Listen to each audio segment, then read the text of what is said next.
Welcome to From Stardust to Us, in-depth conversations with thought leaders, artists, and spiritual activists, navigating the challenges of our times with integrity, joy, and purpose. I'm Bernice Marie Daly. And I'm Linnell Hayden. Thank you for joining us today. We really appreciate our listeners. You can find us on YouTube, Buzzsprout, or any place where podcasts are found. If you enjoy our conversation, please help us reach more people by subscribing, liking, and commenting. So let's get into this week's conversation. Today we welcome Anthony Robert Zelle, Esquire, and it's our pleasure to be with you today, Tony. Anthony Robert Zelle is an earth lawyer. So while serving as chair and president of the Earth Law Center, following 30 years of private practice, trying cases and arguing appeals, Tony became the lead editor and author of the comprehensive book, Earth Law, Emerging Ecocentric Law, a Guide for Practitioners. Developed for law school curricula, and now part of a developing postgraduate environmental law degree internationally. And the book also has become, of course, a primary reference source for practitioners. The focus of Tony's current work, he says, is to get earth law into practice and to create revenue generating opportunities for earth lawyers. So we're delighted to have you, and I'm eager for this conversation. I'd like to begin to say we are non-practitioners. Our listeners are probably non-practitioners. So can you give us a little thumbnail of what is earth law?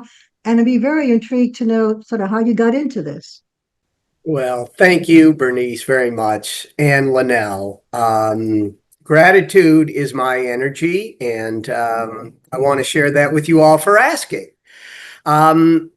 I didn't really resonate with gratitude in particular until 10 years ago when I began my Earth Law journey. Gratitude dawned on me, as I expect many of our listeners have observed, as the sun rises out of the ocean in the east. And it guided me out of my professional practice as a litigator with a boutique firm. I worked on consumer protection issues. I tried cases. I argued appeals and everything else I argued. It was an argumentative way of life, and gratitude was an extraordinary departure. It began when I was visiting my daughter in Burlington, Vermont, in October of 2015. I was looking for a book to read on an airplane. My wife, Robin, and I were flying to South Africa to go on a photo safari. I found a book called Wild Law on a sale rack on this Burlington walkway, and I grabbed it. And the subtitle was A Manifesto for Earth Justice. Knowing nothing about Earth justice, truly, I was captivated. I knew that I was in favor of Earth justice, and I love a good manifesto. And I bought this book written by Cormac Cullinan called Wild Law. And Cormac has become a mentor of mine. He guided me to the Earth Law Center. I should say that I bought the book. I traveled to South Africa. I met with Cormac. Cormac introduced me to the Earth Law Center, which at the time was directed by Linda Sheehan, another of my mentors in this field. And after joining the Earth Law Center, almost magically, I expect some of our listeners will believe in magic in the way I do, it brought me into this world of thinkers, including Thomas Berry and Brian Swim. And I came into contact with Sister Pat, Patricia Seaman, whose organization, the Adrian Dominican Sisters, underwrote the Earth Law Center. Herman Green became my guide, a true intellectual and a deeply spirited man who began in social justice movements in the 1960s. It led me to join the board of the Earth Law Center, and I met Grant Wilson, who took over as the executive director. Grant found himself in a coffee shop speaking in line with a man who was an editor for Aspen Publishing Company, which is the premier publishing company for legal course books. Struck up a conversation, encouraging, and came to me as the board chair and said, "We have this opportunity to write a book about Earth law." To which I responded, "That sounds awesome. Why don't you find someone to do that?" I certainly didn't feel in any way that I had the wherewithal to engage in that project, but after a few months, Grant came back and said, "Tony, it's got to be us. This is going to be our publication, and the Earth Law Center is going to stake its claim as the progenitors of Earth law education." And we have. And it was in that project when I began to study reading and writing. I began to travel. I met with Indigenous leaders. And I found myself at least embodying the spirit of a Johnny Appleseed, or another folktale that might come to mind is the Pied Piper.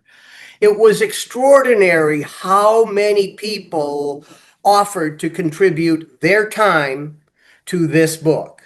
Literally scores of people, tens of thousands of hours, a thousand or two of which were mine, and perhaps even more of Herman's time and Grant's time. And I'll mention my other co-editor, Rochelle Adam, a true Earth lawyer who wrote the environmental law statutes in her professional career in the 1990s. Earth law did not have much of a definition, but Earth jurisprudence certainly did. And y'all might be familiar with the work of the Gaia Foundation. They published these principles of Earth jurisprudence. And the objective of the book was to promote those principles through practice. And that led us to publish the book in 2020, just as COVID hit and derailed many of our plans. That was the beginning for me of what is now my second career, and I'm 10 years into it. And after focusing on the conceptual and the theoretical, I've begun to practice.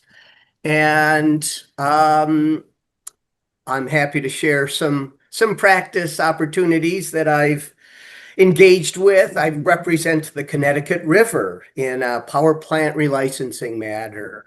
I've consulted with proponents of a law pending in the National Assembly in South Korea that will create legal personhood for the Asian Pacific bottlenose dolphin.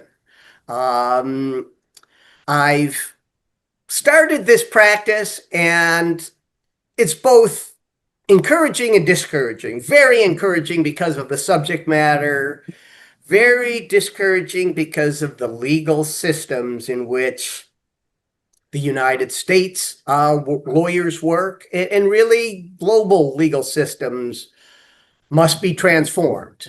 And this takes me to the two aspects of Earth law. I hesitate to call it a movement at this point, but Earth law is both reformative and transformative. In its reformative development, rights of nature may be the most prominent thread of the Earth law tapestry. In its transformative movement, I would identify Indigenous legal systems as a bedrock for transforming legal systems in the world today.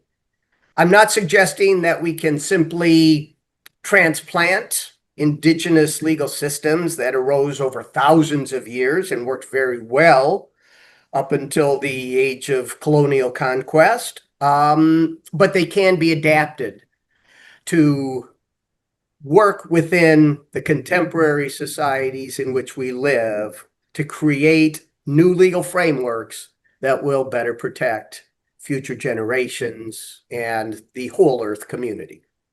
Yeah, it seems like this is very much in the beginning stages. This form of we have environmental law, we have animal rights law, we have corporate law, tax law, all these very well established uh, lines of legal practice, I guess. And am I correct in saying that the Earth law is new, right? So you're sort of on the ground floor. And if that's the case, I just a side note, when I was much younger, I was thinking of becoming an attorney, and I wanted to be an animal rights attorney. And way back then, it was only Rutgers University that had the classes, the coursework for that. I think it's probably grown since then. But I did want to ask, so what is the difference between Earth law and, say, animal rights law or environmental law and, perhaps human rights? That is there a difference, or are they similar? Does it encompass them all? It's a well-framed question, Linnell. Thank you. Earth law is both an extension of contemporary environmental law as well as a radical departure. And I know that when one says radical, one's basically putting a target on one's back, because there seems to be this strong negative bias that we all have against radical. It's like we shouldn't have that. And part of Earth law theory is destigmatizing radical thinking. Radical thinking leads to radical accomplishments like landing on the moon. Within the context of environmental law, there's opportunity to develop ecocentric principles. Maybe you can tell us what those are. I'd be happy. Not egocentric, eco. Well, yeah, there's a whole lecture I could share on ego versus ego. And I think we know about the ego part. we all know how that works. So, yes, within the context of environmental law, it's not ecocentric. It's very human-centric. Even more than human-centric, it's corporate-centric and power-centric and wealth-centric. And nevertheless, within the context of rights-based environmental law, we can establish rights for nature. We can establish animal rights. And these are all steps in the right direction of ecocentrism. Ecocentrism does not subordinate the interests of humankind to anyone or anything else. Quite to the contrary, it rebalances the interests of humankind within the framework that supports human life. We can't have human rights that result in the degradation of Earth, or we won't have an Earth to support humankind. Yeah. Turning to this idea of the rights of non-human animals, and I try to be specific because we are humans, we are animals. Why shouldn't non-human animals have the same rights as human animals? Well, there's lots of reasons. Many of them embedded in the source code of universal law, and certainly in the source code of Earth's laws. Earth law is a body of law. Earth's laws are the planetary boundaries that have been published and studied and explained by the Stockholm Resilience Center. These are nitrogen cycles and, of course, CO2 emissions.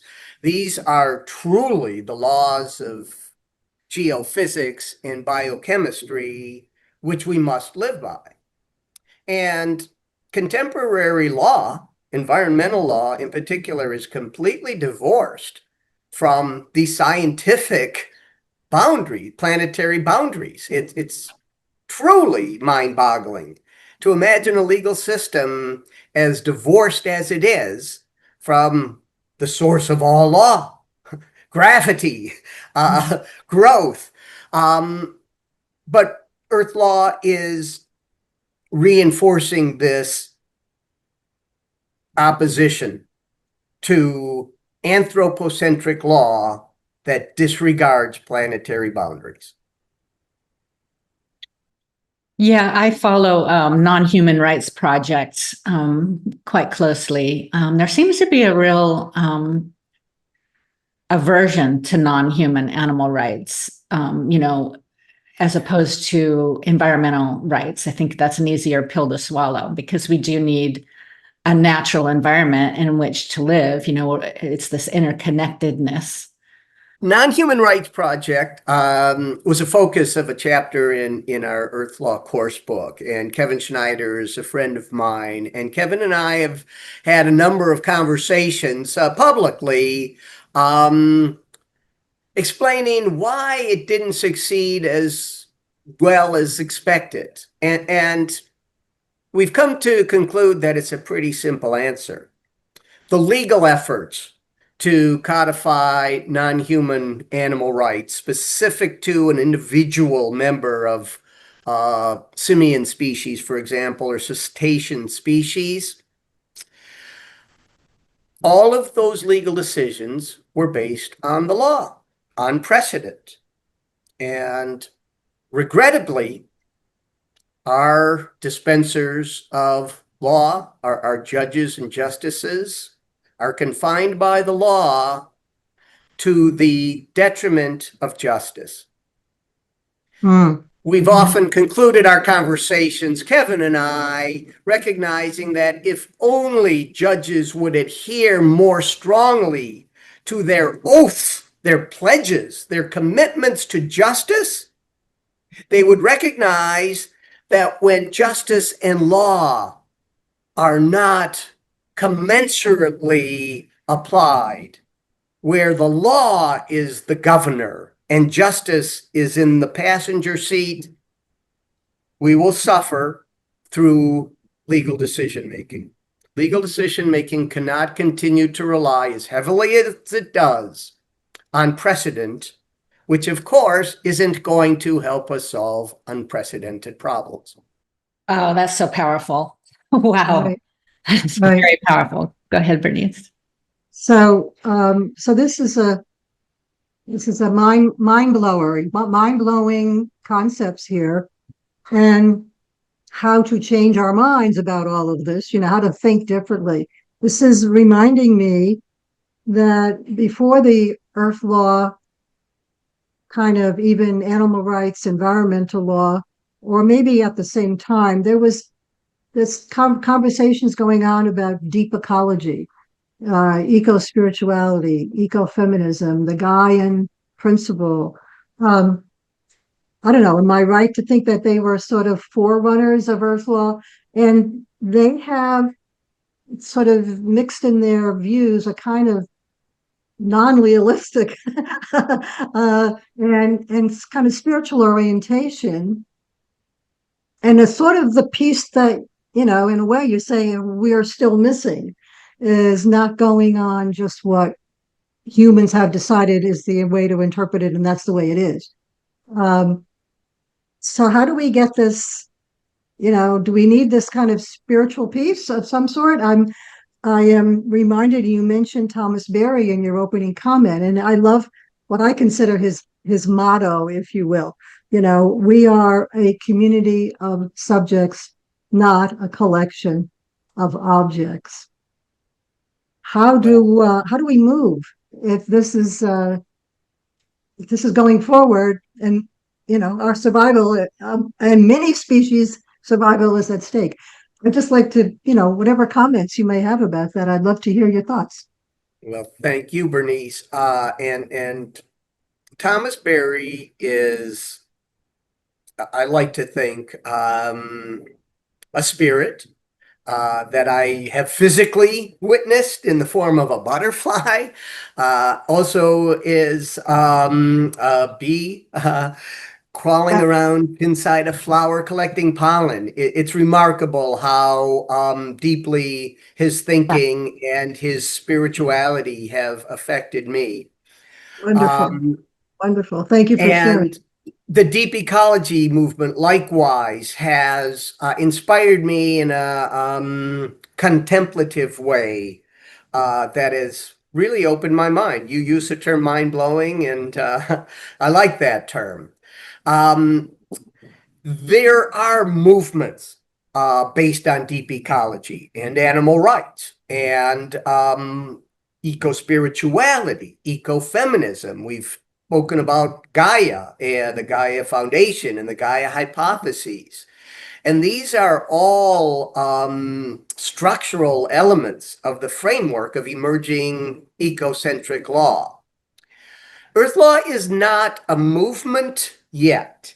It will be, if I have my way. But it's not. It is certainly powered largely by the rights of nature movement. And I'll mention some other things. Ecotherapy, ecopsychology has become a prominent wave of bringing people into connectedness with nature. Right. There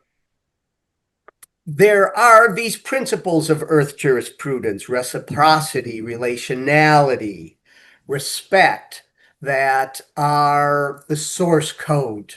The source code of earth law lies in deep ecology. Mm. As we've talked about before, animal rights is an ecocentric practice because it intends to share what we call rights. Another way is just power. With those who are voiceless.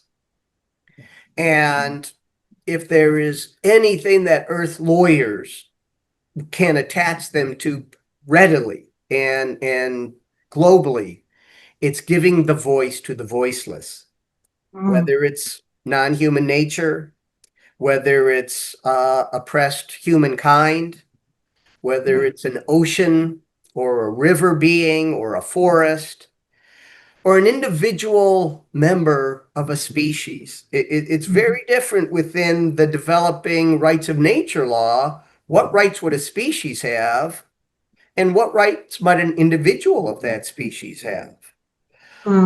These are all matters that can be worked out in legislatures, in courts of law. But right now, the energy is in communities, in town halls, in local rights of nature groups, in, protecting our rights, which we do have, to food that is more natural, that doesn't come from the oppression of non-human animals, does not come from the oppression of nation states that are overcome by a monoculture growing palm trees for oil, or soybean for food. Sure. It's such a complicated world in which we live. And to the extent that Earth law can simplify that, can focus on what is truly the core energy that is reflected in these other movements, whether it's animal rights or Gaia theories or rights of future generations, which is something that I think might pique the interest of American listeners in particular, because the rights of future generations in this country, led by an organization called Our Children's Trust, is what I would deem the most successful development of Earth law within the U.S. Wow. Well, thank you for sharing that. Perhaps you'd like to hear about it. Yes, I actually would. I had a question. I had a question that immediately went on the back burner. So yes, please tell us more about that. So, a case that has been in and out of the Supreme Court, but hasn't yet been heard by the justices, called Juliana versus the United States, was brought by a group of youths. And let me just bookmark that in the United States, the rights of minors do not include the right to speak in court. A minor might be able to speak as a witness, but not on behalf of themselves. Because the law in the United States and perhaps elsewhere says until you reach an age of majority, you must have a guardian speak for you. So youths in America had guardians who brought a lawsuit against the United States for its climate policy, basically saying that the subsidies and commitment to the growth of the fossil fuel industries is impairing our right to a healthy environment. However, our federal constitution doesn't guarantee anyone a right to a healthy environment. So it was framed in rather deeply complicated theories based on due process and the Fifth Amendment and the 14th Amendment and a horribly complicated legal concept called standing, which is similar to personhood. Standing is basically a recognition in the law to have a voice in court. And youth don't.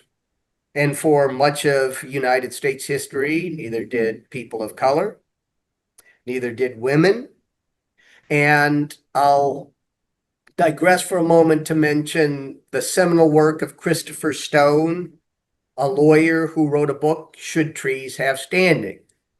Which at the right was written in the right place at the right time to make it into a Supreme Court decision called Sierra Club versus Morton, which said, no, nature doesn't have rights and nature doesn't even have standing. And it catalyzed in many ways this movement toward standing for nature. Nature doesn't have standing. Youths under the age of 18 do not have standing, but they do have legal rights. And the Our Children's Trust Foundation brought the Juliana case to establish the rights of youth and all citizens of the United States to a healthy environment by demanding that the government cease its subsidizing fossil fuels and to pay the damages, to repair the damage that is caused. And a brilliant decision was written in dissent that, well, let me say first, this trial court ruled in favor of the youth and said, and I'll not be able to quote it directly, but essentially, if the Constitution doesn't protect the rights of the youth and future citizens of the United States to a habitat that is capable of supporting healthy human lives, we don't really have much of a Constitution. Again, this is quite the paraphrase, but it set forth that concept. And sadly, it was reversed in the Court of Appeals. This was about 5 years ago now. And it continues to have substantial impact. But our Children's Trust filed another lawsuit in Montana. The lead plaintiff was a young woman, again, under the age of 18, with no right to speak for herself in court. That woman's name was Held. I wish I remembered her first name. In the Held versus Montana case, Our Children's Trust arguments won. And the youth were recognized, the youth's claims were recognized as being violated by the policies of Montana. Their climate policies, essentially, and the details of which aren't that important. That case, the trial was affirmed by the Montana Supreme Court and is continuing to wind its way through the judicial process.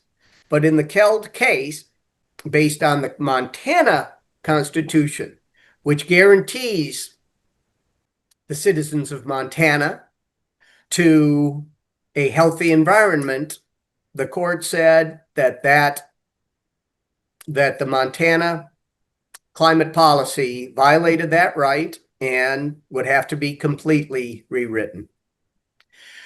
There are other lawsuits in the United States and many globally that are achieving more success than, I believe, the rights of nature claims, based on, of course, the human relationship. The law will go farther to protect humans than it will go to protect nature for now. But of course, right to a healthy environment will protect nature. And while I do not in any way discourage anyone from joining and adding their energy to the nature movement, I certainly do. I recognize the rights of future generation as a tool that is a little more effective in the earth law practitioner's toolbox right now. Yeah, I would think that the right to life, liberty, and the pursuit of happiness would include a livable planet, but I don't know.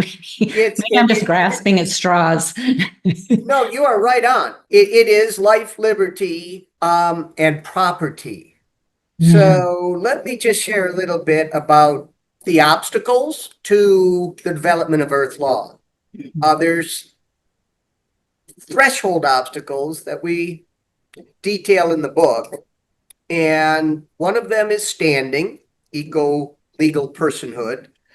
One of them is property.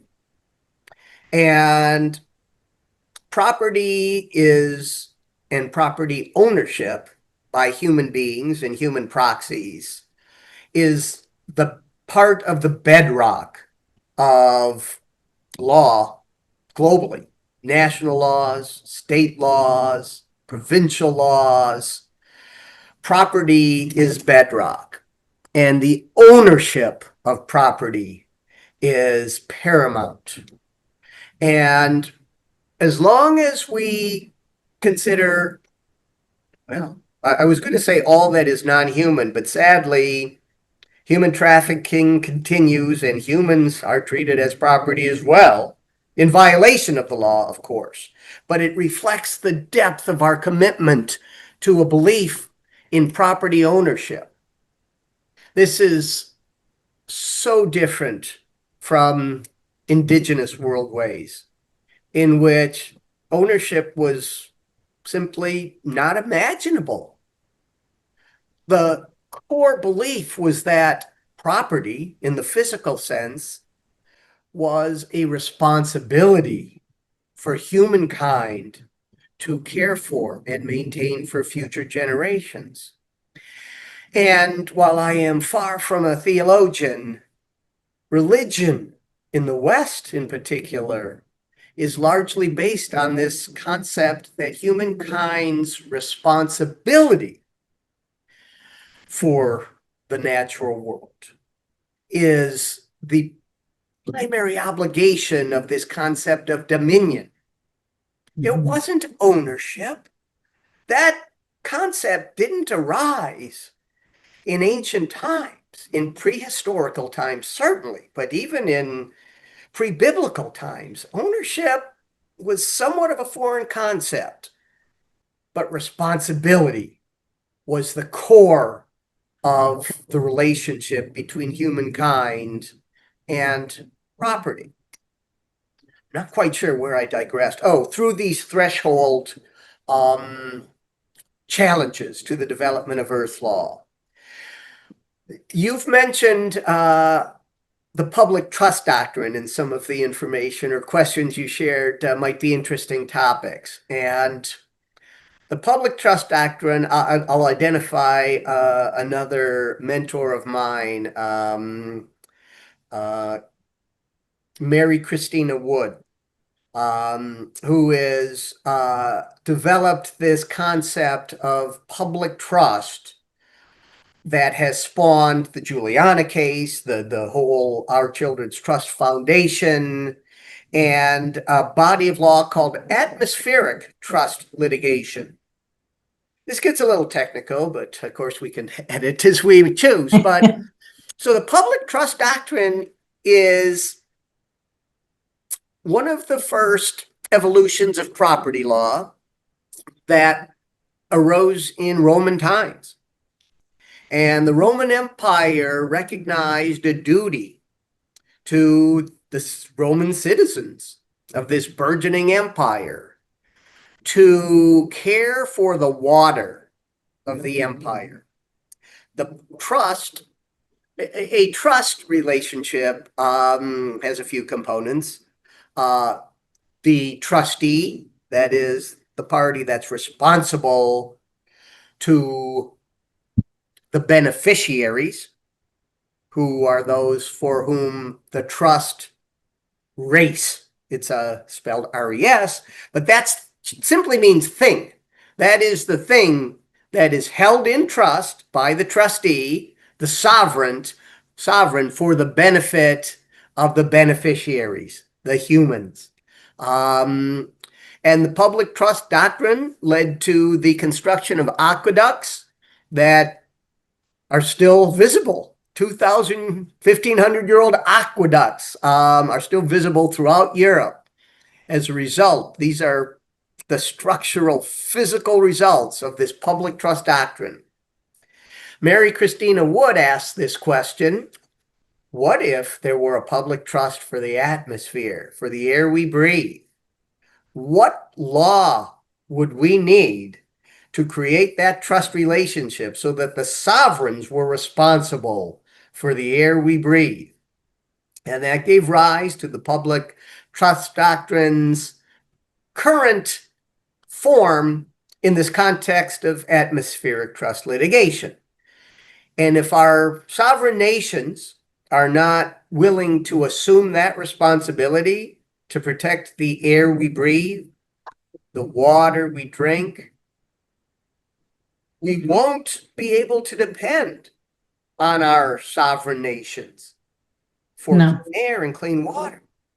If we can't depend on the governance structures that compose the framework that holds all humankind on this planet together to protect these assets, these gifts, how do we protect them?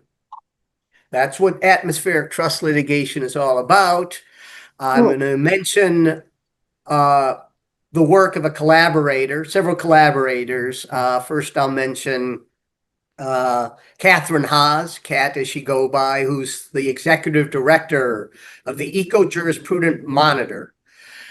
Craig Kaufman and his partner Pam, whose last name is escaping my mind at the moment, were the designers of the Eco-Jurisprudence Monitor, a website that monitors rights of nature, rights of future generations, indigenous legalities, and other strands of Earth law that are emerging globally. And it's a wonderful data set. It's searchable, and I encourage everyone to look at this. You'll see a map of the globe, and you'll see covering this globe the work of Earth activists, Earth law activists, how it's proliferating daily, weekly, monthly. It is becoming a more and more colorful map. Oh, that's wonderful. What's the name of that site? The Eco-Jurisprudence Monitor. Okay. I know, Linnell, you had some questions that were coming. I have a lot of questions. I had several popping up, so. I don't know whose turn it is to ask a question. Your turn, Linnell. Okay. Yeah, with regard to, standing and the challenges in our country, where it seems to me, our government works mainly for corporations, what's best for the corporations and not the people. But one way, and then the standing of, the minors, or standing of nature, the standing of non-human animals. I was doing a little research for our conversation, and I read that in Ecuador, they actually gave human standing on behalf of nature, if I'm understanding it correctly. And I'm wondering if that might be a way that we can get around some of these hurdles where with regards to nature, yeah, you can't have a river come into the courtroom and speak on its own behalf, but you certainly can have people and the children speak on behalf of, the rights of future generations and their right to live in a healthy environment. What are your thoughts on that? I'm sure you know about Ecuador's standing I sure laws. do. Yeah. And Ecuador, Colombia, Panama, Brazil, Peru, Latin America is the global leader in the development of Earth law, and in particular, rights for nature and standing and eco-legal personhood. Though there are other examples in Europe. Mar Menor is a lagoon in Spain that has legal standing and rights. As I mentioned earlier, the Indo-Pacific dolphin, I expect will gain some legally recognized rights. They come about in different ways. In Ecuador, it's a constitutional right. Ecuador has a term, an indigenous term that describes Mother Earth, and that term is Pachamama. Pachamama Alliance is Yes, leader yes, in the yes. development of rights of nature. In Colombia, it was common law that it was a brave jurist who gave rights to the Atrado River in a common law case. These embodiments of legal personhood, common law, statutory, constitutional, are two ways of doing it. You can do it through legislative, and the Earth Law Center and a friend of mine, Callie Wielenturf, whose organization is called the Leatherback Project, Leatherback Turtles, created a national legislative framework codifying rights for nature. Subsequently, the organization, the nation, the leather, well, let me Callie is working not only with the government of Panama, but now with the governments of Panama, Ecuador, and Colombia to create a marine protected area based on the Panamanian law to protect a migratory corridor that will impact dozens, if not scores of species. This is how the law proliferates. Whether the law is constitutional, whether it's common law, whether it's legislative. Now we have these three nations that have codified legal personhood in different ways, working together in a trilateral treaty sort of format to protect beyond the borders of a sovereign nation into the waters of the Pacific Ocean, a species. And what I believe is critical to the success of this development is that the Panamanian Navy can enforce the law. Oh, wow. Can you imagine? And we can imagine if sovereign nations would use their military Yeah. might to enforce ecocentric law, how the momentum would so radically change. Yeah. Right now, you might have heard of an organization called Sea Shepherd, Oh, which yeah. is a very small organization that has very few shipping resources, but that is the primary vigilante force for enforcing the laws of the seas these days. It's truly a David versus Goliath sort of situation. Yeah, they're very brave. I used to have some friends in that organization, lost touch with them, but yeah, that's a very interesting and brave organization. To sum up your point, Linnell, Earth law is emerging in the Latin American countries in a way that is definitely leading the rest of the world. And leading the world in legal developments is something that all nation states aspire to.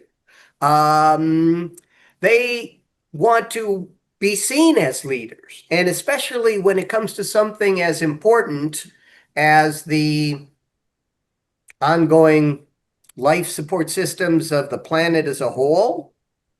If all nation states are encouraged to use their resources to advance not only the protection of their nation states, but to export these theories so Mhm. that legal personhood, as it's been adopted in Latin America, in a few other states and nation states, these are the leaders. And as they come together, they'll generate more force. And I am optimistic that we are on a track that will gain legal rights for nature in a far more comprehensive way over the next few decades. At the same time, it's certainly identified as a threat. Rights of nature is a threat. Rights of generations, future generations, is perceived as a threat too, in the sense that to the extent that future generations are benefited, present generations are going to have to sacrifice.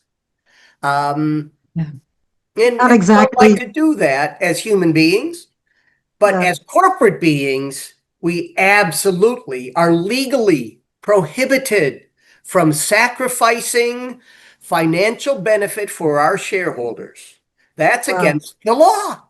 Yeah. Wow. Corporations can't sacrifice in the short term for the long-term benefit of the planet. And that's quite the obstacle. This brings me a little bit to the any number of questions I have right now, but this particular one, this collaboration in Central America as a model, somewhere along the line, over now a long story, I'm sure, both these individuals and these individual countries, and then the three of them together, dawned on them that this was really helpful to them as well, that this wasn't the enemy, that this was a really good thing, and not exactly, our myopic view is not exactly looking to the health of the seventh generation, as you mentioned, the sort of indigenous view that we unfortunately have lost. So here's the thing I want to play with about this is I remember way back when there was these conversations about saving an owl, for example, but the owl wasn't as important as the livelihood of the foresters or whatever the conflict was at the time. And the massive investment of economic gain, as you've been talking about very clearly. Um, what can we do to move forward, to encourage, to realize that the agribusiness as it is now is not really for your benefit, even as a farmer, and how to reinterpret and maybe gain the expertise of these people who live closer to the land than I do here in my little house here. Um, you get like, how do we begin to connect the dots in a way that that sense of this is wrong and this is the enemy or this is going to do me in is not is giving a little space, give a little airtime to this other view. I'd love to hear your thoughts on that. Well, you've wound together very cogently a lot of competing ideologies. Yeah, The seventh generation, I'll speak to. Regenerative agriculture, I can address. Let me start with the seventh generation principle. As sure. some might understand, it's widely reflected in indigenous legalities. And the Ojibwe band uh, in Minnesota, my home state, for my first 20 some years, um, enacted law to codify the commitment to the seventh generation. I've studied it. They've also codified a law giving legal rights to Manuman, which is, and I'm not sure I'm pronouncing that correctly, it might be Monument, it's wild rice. And that law, in fact, was used to forestall the development of the XL pipeline. There is success here through the Indigenous movements. The seventh generation is, for me, very difficult to comprehend, and I'll engage in a bit of a thought experiment with you all to reflect that. Let's think back one generation. It's our parents. We've mostly, I hope, been blessed with parents, and we certainly understand what the generation before us, what their life was like.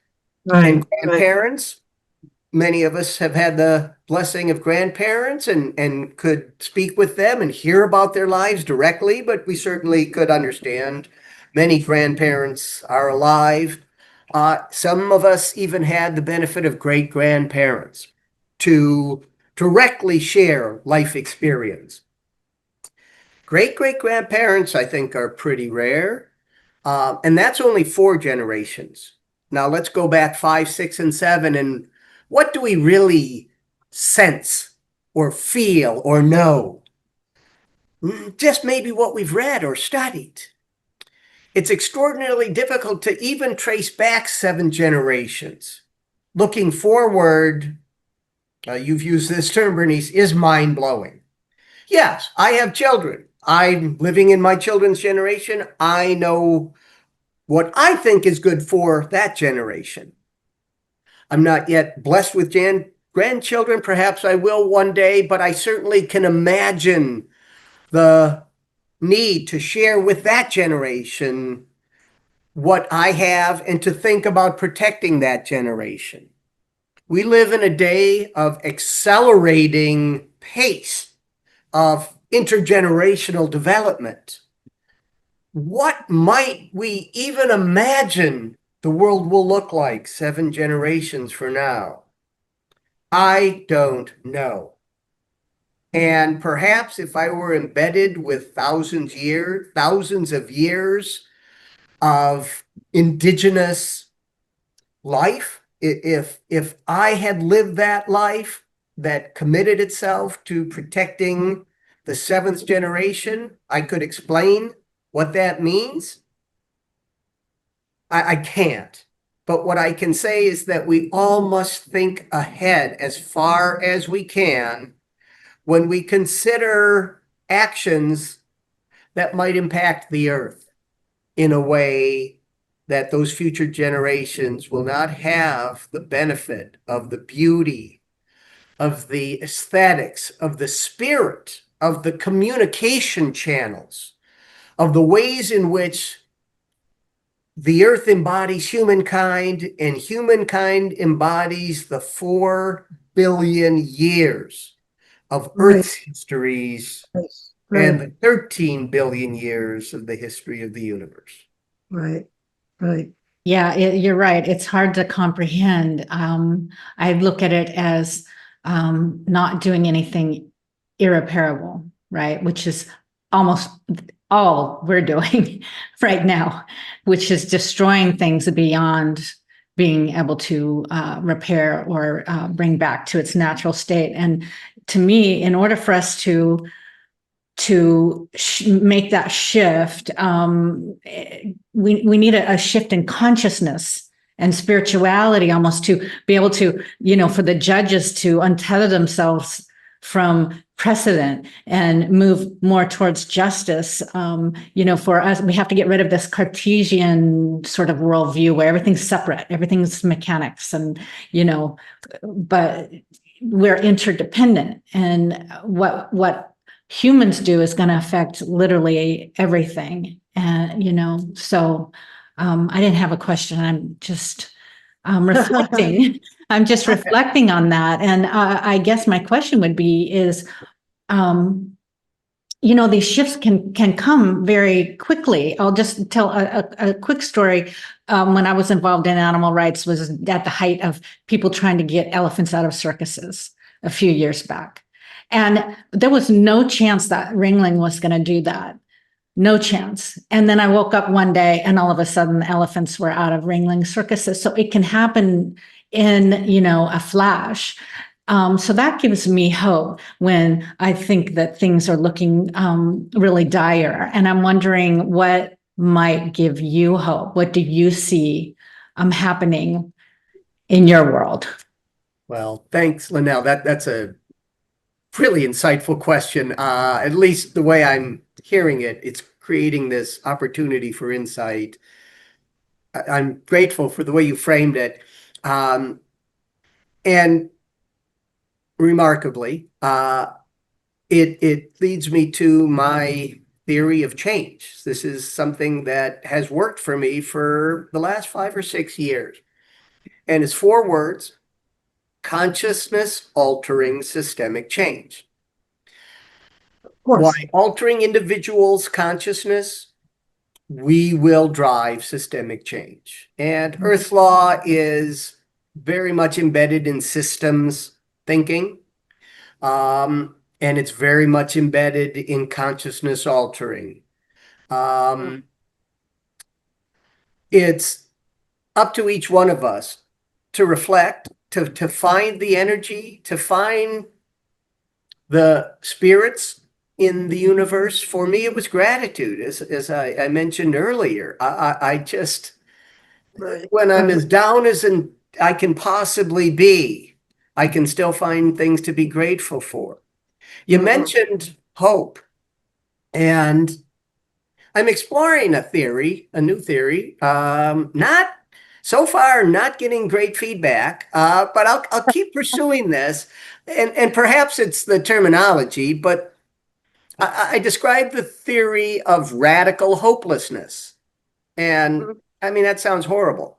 I mean, first of all, people don't like radical. And second of all, hopelessness sucks. But there's a vision here. Most humankind can live happy, productive lives knowing we will die. It's okay. Some of us believe in an afterlife, some as humans, some as heavenly spirits, some as reincarnated in other beings. I certainly am an animist and would not at all mind being reincarnated as a mountain. This hopelessness, we're going to die, doesn't overwhelm us. Can we begin to comprehend the end of the human species? That's a very difficult concept because, wait a minute, no, we can't end as a species, but most species that have arisen on this earth have already ended, vastly more. And I want to segue for just a moment to Thomas Berry, a quote, which is the greatest, and I'm not quoting it correctly, but the greatest challenge upon us now is reinventing the human at the species level, is what he writes. So in my theory of radical hopelessness, we ought to be able to accept that. We ought to also be able to accept that it won't happen in 100 years. It won't happen in 1,000 years. It'll probably happen in 1,000,000 years. That's average for mammal species, 1,000,000 years. We have tremendous role models in sharks and whales and lichen and moss that we can go on for tens or hundreds of millions of years if we figure this out. But assuming we don't, can we grapple with the idea that our species is not sustainable forever, So let's make the best of it for as long as we can. So maybe that's radical hope in some ways, but it begins with a recognition of the planetary boundaries and the Right. science and the fact that human flesh is not immortal. Perhaps the human spirit is. But let's try to work in these more imaginary worlds where we believe in spirit. What we as humankind believe is far more important than what is real, as we know.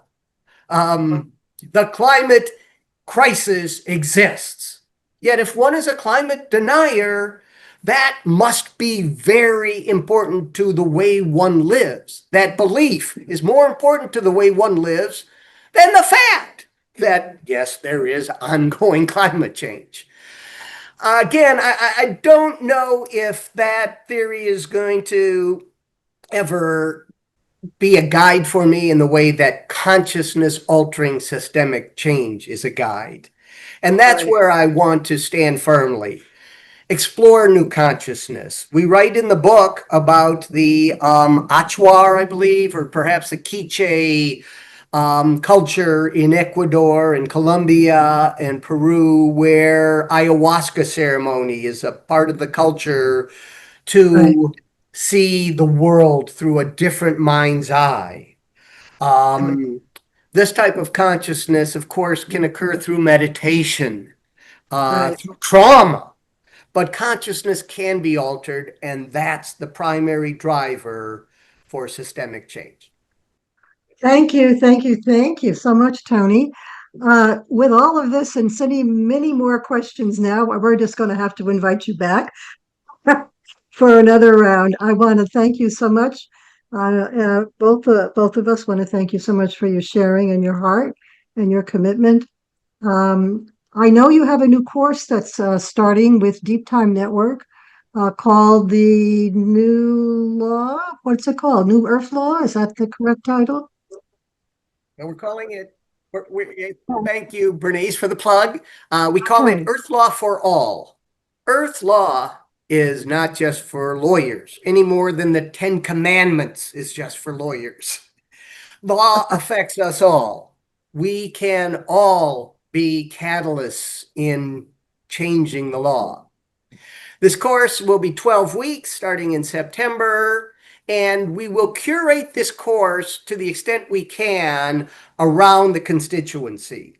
If we have lawyers, we will certainly wrap some more technical law into it. If we have oh, activists, we will talk more about movement building and what it takes at the grassroots level. If we have folks in corporate world, we will talk uh-huh, about things like nature in the boardroom and nature right, conscious governance structures.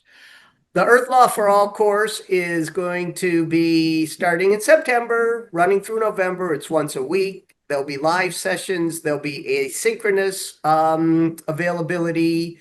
And there will be a community developed on the Deep Time Network platform for project work. And wonderful. what we will try to do is through breaking into groups, coalesce into smaller groups that identify projects that bring people together.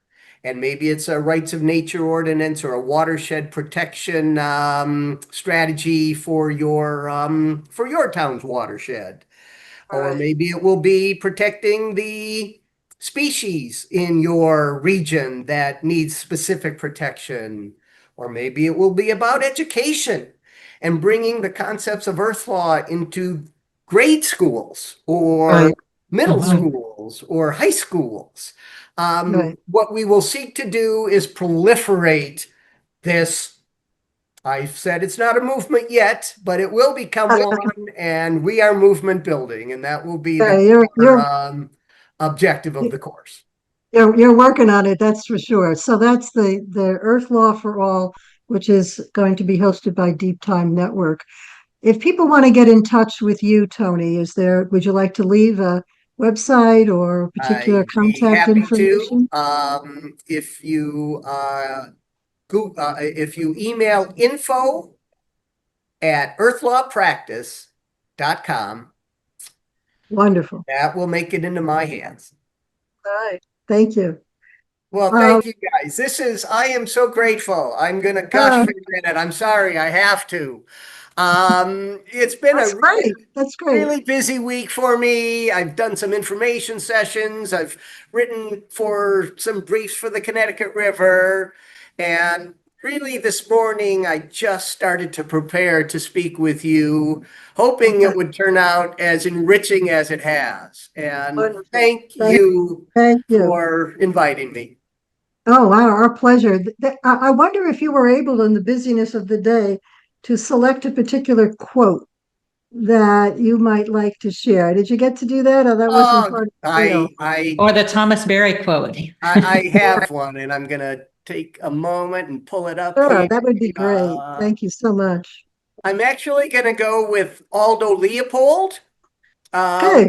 Many Good. may have read the seminal work, A Sand County Almanac. Yes. And what he writes is particularly meaningful to me because it's has this legal bent to it. Mhm. In the practice of trial law, a jury will always be instructed about what evidence is and what evidence means and how to consider evidence. And evidence will tend to persuade people. Maybe it will immediately persuade, but we know what it means to tend to. So it could be circumstantial and just persuade you a little bit, or it could be direct eyewitness testimony, which might persuade you a lot. But evidence tends us to believe things. And what Aldo Leopold wrote, he wrote, when a thing, excuse me, he wrote, and I'm going to quote it, a thing is right when it tends to preserve the integrity, stability, and beauty of the biotic community. It is wrong when it tends otherwise. 1949, Aldo Leopold. Wow. Wonderful. That's Thank beautiful. you. Thank you. Thank you for Of this course, you conversation, guys. Tony. Thank you. Right Look on. forward to next time. Thank you. Please reach out if you want any clarification, anything like that. You know where to find me. Okay. Thank you so My much. pleasure. Thank Thank you you. all. Bye. Bye. Bye-bye.